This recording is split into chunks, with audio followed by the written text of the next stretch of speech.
L'AIAF ha una priorità e la priorità dell'AIAF è sempre stata la tutela dei minori, intesi come bambini, come adolescenti, in tutte le vertenze in cui questi sono coinvolti, quindi una priorità che va anche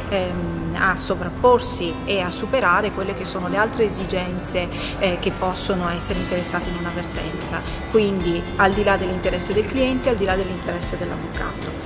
La missione dell'AIAF, e lo si può leggere nel nostro statuto che è pubblicato sul nostro sito, è quella anche di promuovere iniziative di sensibilizzazione e di tutela dei minori a livello concreto attraverso il coordinamento con le altre figure professionali che si occupano dei minori.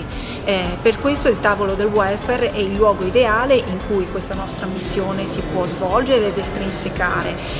e pertanto abbiamo aderito molto volentieri a questa iniziativa